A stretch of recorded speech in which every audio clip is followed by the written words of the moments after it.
రాష్ట్రంలో భారీ వర్షాల నేపథ్యంలో సీఎస్ శాంతికుమారి అన్ని జిల్లాల కలెక్టర్లతో టెలికాన్ఫరెన్స్ నిర్వహించారు. కలెక్టర్లకు పలు సూచనలు చేశారు. ప్రాణ నష్టం, ఆస్తి నష్టం జరగకుండా జాగ్రత్తలు తీసుకోవాలని ఆదేశించారు. ఉత్తర తెలంగాణలో 11 జిల్లాల కలెక్టరేట్లతో కంట్రోల్ రూమ్లో ఏర్పాటు చేయాలని సూచించారు. పెద్దవాగులో చిక్కుకున్న 40 మందిని కాపాడినందుకు భద్రాద్రి కలెక్టర్ను సీఎస్ అభినందించారు.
తెలంగాణలో 3 రోజుల పాటు వర్షాలు పడతాయని వాతావరణ కేంద్రం తెలిపింది. అయితే దీనిపై మరింత సమాచారం మా ప్రతినిధి లహరి ఫోన్ లైన్ ద్వారా అందిస్తారు.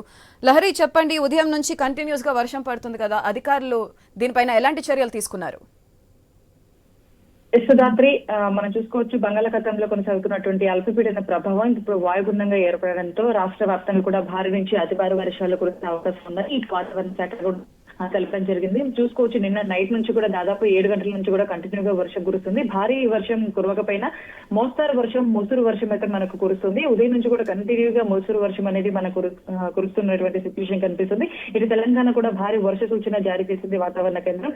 ఇటు రాష్ట్రంలోని 5 జిల్లాలకు కూడా రెడ్ అలర్ట్ జారీ చేసింది. అలాగే మన హైదరాబాద్ వ్యాప్తంగా అయితే ఎల్లో అలర్ట్ జారీ చేసింది. ఇటు 10 జిల్లాలకు కూడా ఎల్లో అలర్ట్ కూడా జారీ చేయడం జరిగింది. ఇటు మన హైదరాబాద్ తో పాటు ఉత్తర తెలంగాణలో కూడా మోస్తారు నుంచి భారీ వర్షాలు కురిసే అవకాశం ఉందని చెప్పేసి కూడా వాతావరణ శాఖ ఇప్పటికే ఆదేశాలు జారీ చేసింది. ఎందుకంటే మన హైదరాబాద్ తో పాటు ఆయా జిల్లాలు కూడా చాలా జాగ్రత్తగా ఉండాలని చెప్పేసి ఎప్పటికప్పుడు కూడా అలర్ట్స్ జారీ చేస్తూనే ఉన్నారు. చూసుకోవచ్చు, ఇప్పుడు కంటిన్యూగా ముసురు వర్షం అనేది కురుస్తుంది. ఉదయం 10 తర్వాత అయితే ఇంకా మరింత వర్షం పెరిగే ఛాన్స్ ఉందని చెప్పేసి కూడా ఐఎండీ అధికారులు తెలపడం జరిగింది. మొత్తం హైదరాబాద్ లోనూ భారీ వర్షం అనేది మనం చూడొచ్చు అని చెప్పేసి ఇటు వాతావరణ శాఖ అధికారులు చెప్పారు. అలాగే మధ్యాహ్నం 3 వరకు కూడా ఇలాగే వర్షం అనేది కంటిన్యూ అవుతుంది. ఇప్పటి నుంచి కూడా ఉత్తర అలాగే పశ్చిమ తెలంగాణలో కూడా భారీ వర్షం పడే అవకాశం ఉంది అని చెప్పేసి ఇప్పటికే వాతావరణ శాఖ అధికారులు చెప్తున్నారు. ఇలా చూసుకోవచ్చు, మనం హైదరాబాద్ తో పాటు ఇటు జిల్లాల్లో కూడా భారీ నుంచి అతి భారీ వర్షాలు కురుస్తున్నాయి. ఇటు కామారెడ్డి కావచ్చు, కొమరంభీం, మెదక్, మల్కాజ్గిరి, రంగారెడ్డి, సంగారెడ్డి, సిద్దిపేట, వికారాబాద్ జిల్లాలో కూడా మోస్తారు వర్షాలు కురుస్తాయని చెప్పేసి ఇటు వాతావరణ శాఖ అధికారులు కూడా చెప్పడం జరిగింది. అలాగే గంటకు ఈదురుగాలు కూడా 40 నుంచి 50 కిలోమీటర్ల వేగం వరకు కూడా ఈదురుగాలు కూడినటువంటి వర్ష ప్రభావం నమోదయ్యే అవకాశం ఉంది. అలాగే ఉరుములు మెరుపులతో ప్రభావం కూడా అక్కడక్కడ చోటు చేసుకునే అవకాశం ఉందని ఇప్పటికే ఐఎండీ అంచనాలు వేస్తుంది. సో చూసుకోవచ్చు, రాష్ట్ర వ్యాప్తంగా కూడా మొత్తం కూడా కమ్ముకున్నటువంటి మేఘాలు అలాగే ఇప్పుడు అల్పపీడన వాయుగుండంగా మారడంతో రాష్ట్ర వ్యాప్తంగా కూడా భారీ వర్షాలు అయితే నమోదవుతాయని ఇప్పటికే వాతావరణ శాఖ అధికారులు తెలపడం జరిగింది. ఈ నేపథ్యంలో చూసుకోవచ్చు, హైదరాబాద్ వ్యాప్తంగా ఉదయం నుంచి కంటిన్యూగా వర్షం పడడంతో కూడా ముసురు వర్షం కురవడంతో ఇటు ట్రాఫిక్ సమస్యలు చాలా చోట్ల ఏర్పడ్డాయి. కానీ ఒకంతకి ఈ రోజు శనివారం కాబట్టి ఐటీ కంపెనీలు ఈ రోజు క్లోజ్ కాబట్టి ఈ రోజు శనివారం హాలిడే కాబట్టి ఒకంత ఇటు ఐకియా సెంట్రల్ దగ్గర కావచ్చు, మాదాపూర్, హైటెక్ సిటీ, ఇక్కడ కుకట్పల్లి వెళ్లే ప్రాంతాల మీదుగా కావచ్చు కొంచెం ట్రాఫిక్ సమస్య అనేది కాస్త తక్కువగా ఉంటుందని చెప్పుకోవచ్చు. అలాగే ఈ టైంలో కాలేజెస్ కి వెళ్లే వాళ్ళు కావచ్చు చాలా జాగ్రత్తగా ఉండాల్సిన అవసరం అయితే ఎంతైనా ఉంది. ఎందుకంటే హైదరాబాద్ లో చిన్న చినుకు పడితేనే రోడ్లు మొత్తం కూడా లోతట్టు ప్రాంతాలు పూర్తిగా జలమయమైపోతే ఆల్మోస్ట్ ఇప్పటికి కూడా కురుస్తున్నటువంటి వర్షానికి చాలా చోట్ల కూడా రోడ్లంతా కూడా నీటిమయం అయిపోయిందని చెప్పుకోవచ్చు.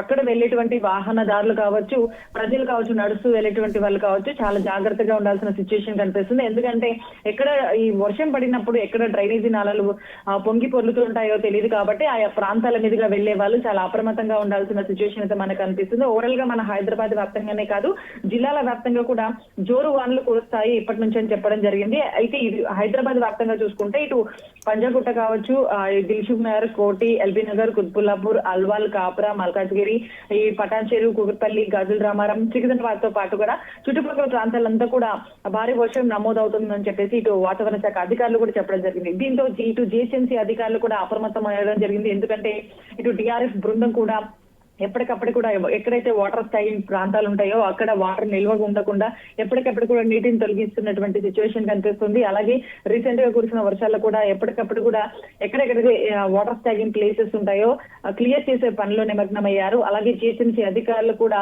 మాన్సూన్ సిబ్బందిని ఏర్పాటు చేయడం జరిగింది. వర్షం నమోదవుతున్న చోట ఎక్కడైతే వాటర్ స్టాగింగ్ ప్లేసెస్ ఉంటాయో టోటల్ గా మన హైదరాబాద్ లో 140 ప్లేసెస్ కూడా ఉన్నాయి. చాలా ప్లేసెస్ లో కూడా వాళ్ళు మాన్సూన్ సిబ్బందిని ఎవరైతే ఏర్పాటు చేశారో వాళ్ళందరూ కూడా కొన్ని షట్టర్లు ఏర్పాటు చేసుకుని వాటర్ స్టాగింగ్ ప్లేసెస్ లో అక్కడ సిబ్బందిని ఏర్పాటు చేశారు. ఎప్పుడైతే వర్షం కురుస్తుందో వాళ్ళు వెంటనే అలర్ట్ అవ్వడం కూడా జరుగుతుంది.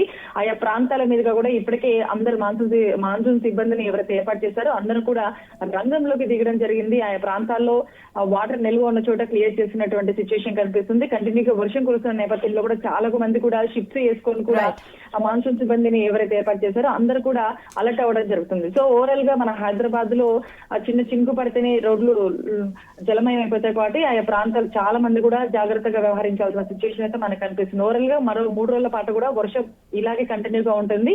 భారీ వర్షపాతం కూడా నమోదయ్యే అవకాశం ఉంది. ఈదురుగాల్లో కూడినటువంటి వర్షపాతం కూడా నమోదయ్యే అవకాశం ఉంది. కాబట్టి ప్రజలు అత్యవసరమైతేనే బయటికి వెళ్ళాలి అనే సిచ్యువేషన్ అయితే మనకు కనిపిస్తుంది నగర వ్యాప్తంగా.